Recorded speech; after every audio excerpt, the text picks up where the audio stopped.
This is the story of a flawlessly executed institutional trap. In less than a single evening behind the heavily gilded doors of Windsor Castle, the ultimate illusion of absolute power was quietly and entirely dismantled. What Queen Camilla realized as she stood in the grand reception room reportedly blinking back tears of sheer frustration was that the crown on her head could not protect her from the ghost of the woman she had spent 30 years trying to erase. The visual humiliation was not loud, it was not a screaming match in a corridor. It was a silent, devastatingly precise retaliation engineered through protocol, wrapped in diamonds and pearls, and worn on the head of the true future of the British monarchy. What this video will unpack is the secret administrative power grab, Camilla. Attempted during the darkest days of the royal family's recent history, how Prince William and Princess Anne quietly uncovered her paper trail and the ruthless institutional retaliation that followed. You will see how a $135 million heirloom was weaponized not out of petty jealousy, but out of a profound moral obligation to protect a legacy. Most importantly, we will expose the devastating psychological realization that hit Camilla that night, the crushing understanding that despite her title, despite her husband's position on the throne, she actually owns absolutely nothing of consequence and her control over the royal narrative is entirely an illusion. To understand the magnitude of this fall, you must first understand the towering heights of the illusion Camilla had built for herself. For over 3 decades, she played the longest, most meticulous public relations game in modern history. She endured being the most hated woman in Britain, absorbing the public vitriol and waiting patiently in the shadows. Her strategy was always one of slow grinding attrition. She believed that if she simply outlasted the outrage, she would eventually inherit not just Charles, but the total undisputed authority of the crown. And for a brief, intoxicating moment, it seemed she had won completely. Following the passing of Queen Elizabeth II, Camilla was elevated to Queen Consort, a title she was never originally supposed to hold. She immediately began an aggressive, albeit quiet campaign of institutional erasure. We saw this in the subtle reshuffling of royal patronages. We saw it in her unprecedented push to elevate her own non-royal children and grandchildren into the focal point of state events, placing them on the balcony of Buckingham Palace. She believed she had Charles completely controlled, operating as the definitive gatekeeper to the king. This feeling of untouchability peaked during the first half of 2024, when both King Charles and Princess Catherine were sidelined by severe health crises. With Catherine stepping away from public life to undergo preventative chemotherapy, Camilla stepped into the vacuum. For months, she was the primary face of the monarchy, the undisputed leading lady of the institution. She began accessing the late Queen Elizabeth's most significant historically heavy jewelry, draping herself in sapphires and diamonds that signaled absolute supremacy. It was during this period of unchecked dominance that she made her most dangerous miscalculation, what appears to be true, based on the subtle shifts in royal protocol and the fierce loyalty of those guarding the royal vaults. Is that Camilla attempted a quiet administrative rewrite of the royal collection's hierarchy. Royal jewelry is not housed in a communal dressing room. It is a highly guarded political arsenal managed by strict protocols and historical precedents. It seems Camilla moved to have certain iconic pieces, specifically those deeply intertwined with the legacy of Diana, Princess of Wales, permanently archived or reclassified under the guise of modernization and protecting the king's peace. The goal was obvious. By keeping these pieces locked away, she could effectively starve the public of the visual reminders of the woman whose memory continued to haunt her reign. If the Cambridge lovers not Tiara never saw the light of day again, the side-by-side photographic comparisons would eventually stop.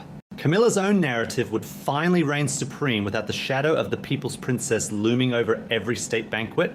But she underestimated the silent, enduring grief of Prince William and the fierce, unyielding protection of the crown, orchestrated by Princess Anne. The paper trail of this subtle archival strategy did not go unnoticed. William, who operates with a chilling level of strategic restraint, recognized exactly what was happening.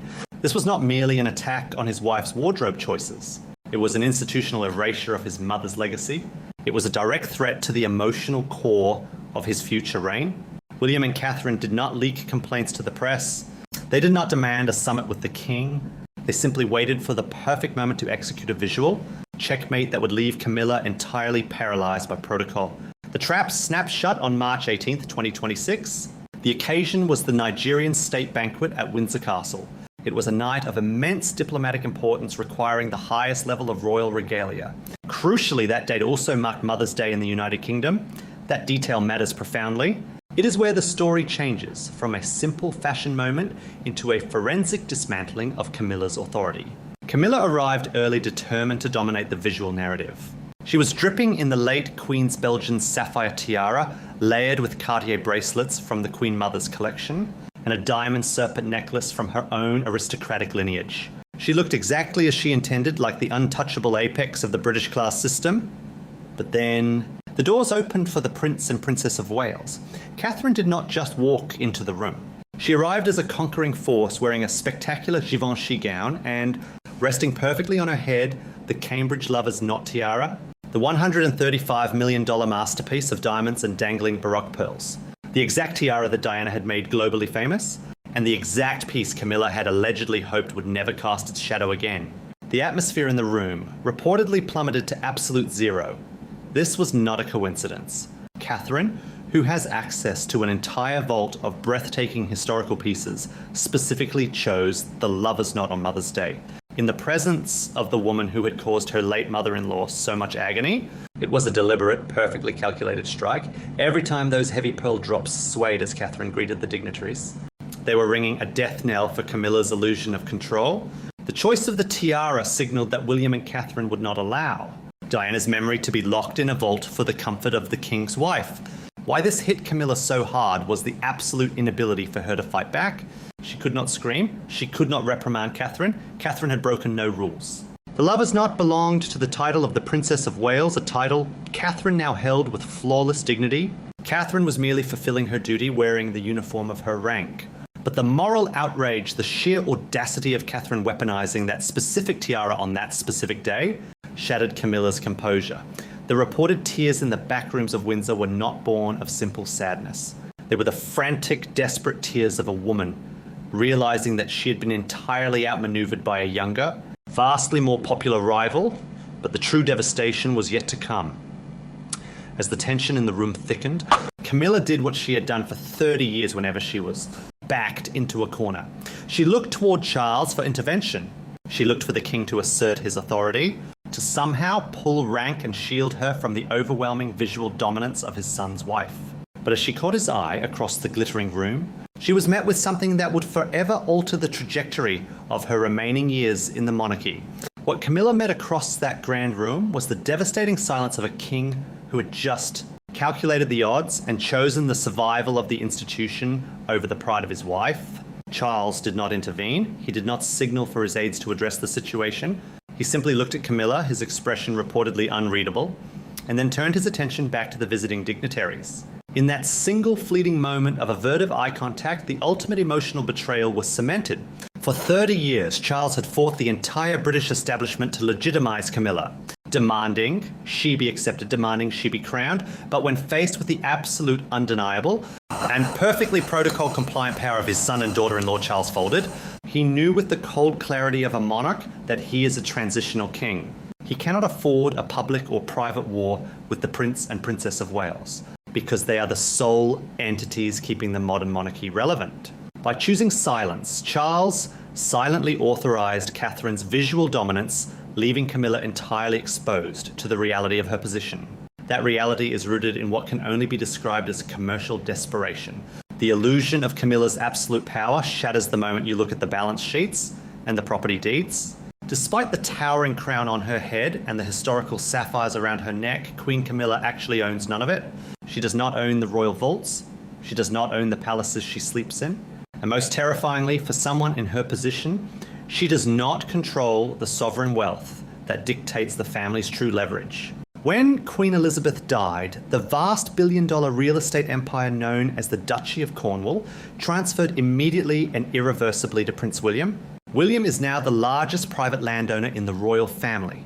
He controls the agricultural estates, the commercial properties, and the massive annual revenue that funds the private lives of the royals. Camilla, by devastating contrast, is entirely dependent on the Crown estate and her husband's goodwill.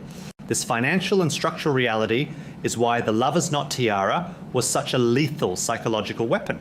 It was not just a reminder of Diana, it was a reminder of William's supreme authority. Camilla is a tenant in an institution that her stepson effectively bankrolls and will soon entirely control. If she attempts to rewrite history, if she tries to quietly lock away the legacy of Diana or sideline Catherine. She is picking a fight with the man who holds the keys to her future comfort, security, and housing. The staggering exploitation of administrative loopholes she attempted was a desperate bid to secure legacy power before Charles's reign ends. But William and Anne's silent intervention proved that the institutional walls have already closed in on her. The future has already arrived, and it's simply waiting for the present to catch up.